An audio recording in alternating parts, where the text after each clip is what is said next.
ماما امال احلى مشجعه زملكاويه وحبيبه قلبي، حبيبه كل الناس. كابتن حازم انت عارفه بيحبك قد ايه، وانت كنت بتقعدي تحكي لي كتير بقى على مواقفك مع حازم. لا حازم بصي انسان بمعنى انسان. مره كان النادي عندنا زحمه قوي قوي قوي، وبعدين انا داخله وطالعه السلم واتاريهم راحوا فاتحين الباب والناس بره، رحت واقعه لقيت حازم ماسكني كده اهو وواقف معايا دي. والله العظيم هو امانه ويقع عليه مش عليا. فهو بصي هو حازم ولد مهذب جدا، لعيب، امه وابوه كويسين ومامته كويسه جدا، بحب كمان مامته. طبعا حماده امام معروف، شخصيه معروفه جدا جدا جدا، ولعيب كان ثعلب الملاعب، يمكن بهذا الثعلب. كان عندنا محمد لطيف هو اللي كان بيذيع، وكان بقى بيطلبوا اسامي على اللعيبه ده، هو كان مطلوب، وكان التاني بتاع الاهلي الله يرحمه بقى. فناجيلي قصدك ولا مين؟ ايه؟ قصدك رفعت الفناجيلي ولا مين؟ لا رفعت الفناجيلي ولا ده اللي كانوا ده كان اللي بيوصف الماتشات. اولا علي زيور الناس في الكوره محمد لطيف. وبعد كده الناس ابتدت تحب الكوره، كنا بنسمع راديو، بعد كده ذاعوه بقى على التلفزيون. لما ذاعوه على التلفزيون كنا بنروح الماتشات ورا الفرقه بتاعتنا، والفرقه بتاعتنا طول عمرها فرقه حلوه جدا جدا. طبعا من وجهه نظر انا ماليش دعوه بموت الفريق، ولكن مظلوم وسط مصر. قولي لي بدأتي منين بقى؟ أول ما دخلتي النادي ده كان فين وكان إمتى؟ احكي لي بقى تاريخك، إن أنا كل ما جيت كده من زمان من سنين تنوع ألاقي حضرتك هنا في المكان ده. ما هو في المكان بتوع الباسكت بقى وبتوع لا بصي أنا جيت النادي كان الأول عن مكان القضاء العالي.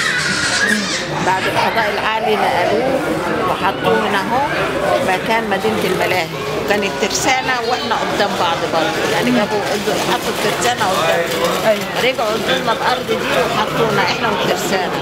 فكانت نسبة الأرض اللي عندنا دي نسبة بسيطة جدا لغاية اللي هي فيها الملعب والمدخل الاولاني ده. ما كناش واخدين كل المساحه كل المساحه دي كانت خرابه، كنت تمشي من عند الكوبر اللي اتهد قبل كده، كنا نمشيها من هناك لغايه لما نخش النادي.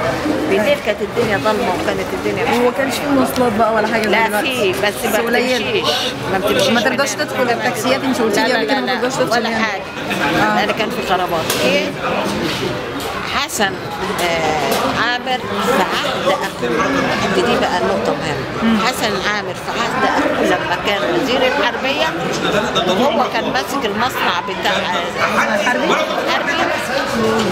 راحوا لافين الارض دي كلها وراحوا مدخلينها في قلب نادي الزمالك وعملوا لها سور.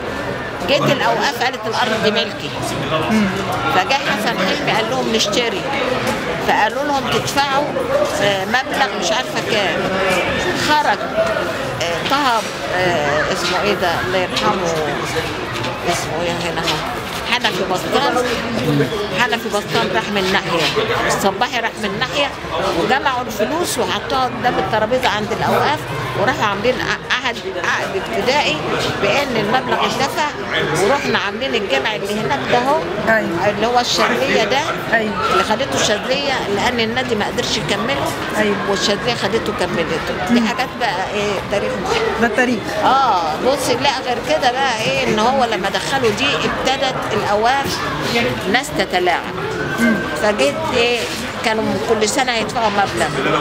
لما مشي حسن حلمي ومصر جاء بعد كده ناس غيروا في عقد، ما غيروش في عقد لغايه دلوقتي. بتاع حسن حلمي عمل طفره في النادي. كانت الاول النادي بتغطيه الماتشات قبل ما يجي التلفزيون.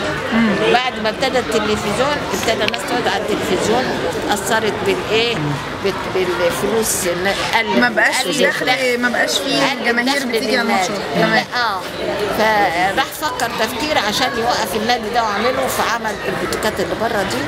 وساعتها بقى كان عملها يعني النهارده ده بيساوي له 100 مليون، كان ساعتها بملاليم عشان ما نحاسبش حد. الارض ما كانتش بتساوي حاجه، يعني الارض كانت هنا اهو 18 جنيه المتر، 18 جنيه المتر ب 18 جنيه. احمد عرابي وهنا ب 18 جنيه. خدي بالك لان احنا اشترينا على كده. انا عارفه ان انت ساكنه واخده بالك. وابتدى بقى ايه النادي انشطته تزيد وتكبر، جماهيره زادت وابتدى يبقى نادي جميل وحلو. نادي الزمالك للالعاب الرياضيه وليس للاجتماعيه. باكد عليها ان احنا نادي رياضي وليس هو فيه ناحيه اجتماعيه، ولكن مش هي المقام الاول، مش ده الاساس، مش هي الاساس. اساس النادي نادي رياضي. نادي رياضي يعني عريق ومعروف على مستوى العالم كله قبل ما يعرفوا الاهلي.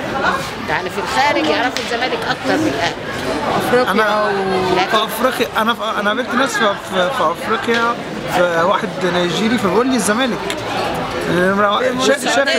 كان في ملك، هم عندهم ملوك هناك كانوا وفي غانا واحد شاف اللوجو بتاع الزمالك عندي على العربيه فبيقول لي الزمالك، انا اعرف الزمالك كان بيجي يلعب مع كتب. وعندنا اول نادي اخذ بطوله افريقيا وكسبها الاسماعيلي. كنا داخلين على الاسماعيلي. بعد كده الزمالك خدها كذا سنه وبعدين اخذها سوبرا، اخذها ورجع بقى دخلت المنافسه اهلي والزمالك والكلام ده. محدش طلع غير بعدين اما احنا وقعنا. احنا في الاول في الدول العربيه شعبيه الزمالك اكتر.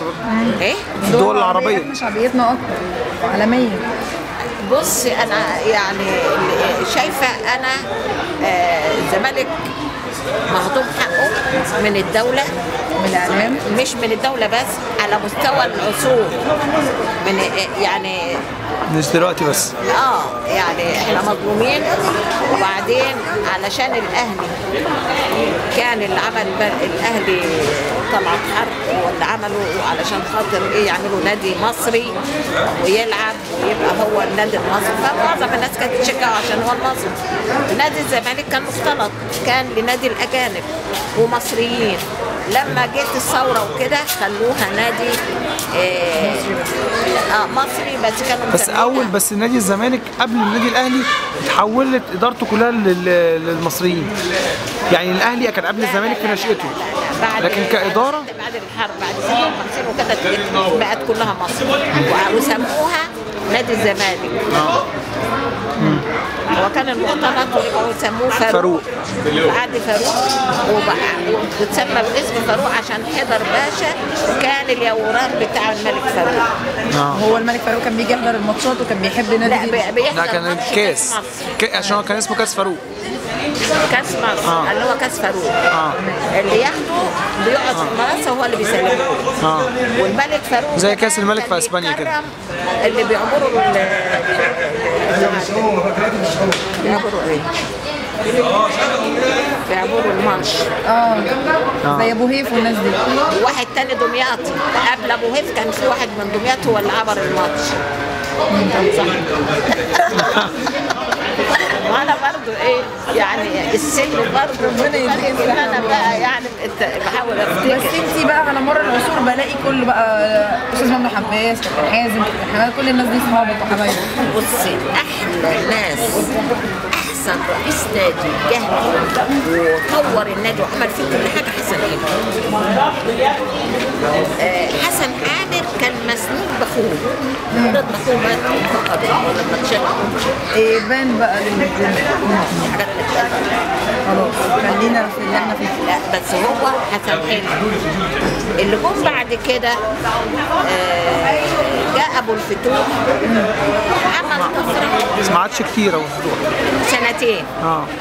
وكان بيتمنى يبقى رئيس نادي الزمالك وهعمل لكم اللي انتوا عايزينه وجبناه رئيس نادي وعمل. كان هذا الرجل كويس. في حاجات كانت تبرع، في حاجات ما تبرعش منها وجه حسام ابو الفتوح وطالب بيها في عهد كمال درويش. وكمال درويش سوى الموضوع معاه واداله الفلوس، لان في عهد جلال ابراهيم بقى نزل له كلمه شكر كده اسوء واحد فيهم. خلاص مين؟ خلاص يا جورج. لا مين؟ انا بقول الصراحه انا مش هنعمل كات. لا ده لا معلش مش مستاهله الحاجه. على فكره انا اللي بيعجبني في ماما امان انها طول عمرها صاحبه الناس كلها، طيب ما بنقول كلهم الحق. حبايبها. بس انت عارف ما بتقول والله الحق العظيم يا طيب. جورج كانت على طول يبقى الناس مجلس الاداره نازل يسلموا عليها ويبوسوا حبايبها وكل حاجه، بس تقول له انت وحش، القرار ده مش عارفه ايه، الفرقه دي ما اعرفش ايه، وكلهم حبايبها تروح تنده كده ابقى منافقه. طبعا. واحنا في الماتشات اما طب ايه رايك في نور الدالي؟ ايه؟ نور الدالي. نور الدالي من اجمل الرؤساء اللي جم بعد حسن حلمي، ولكن للاسف كان في عنده خيانه.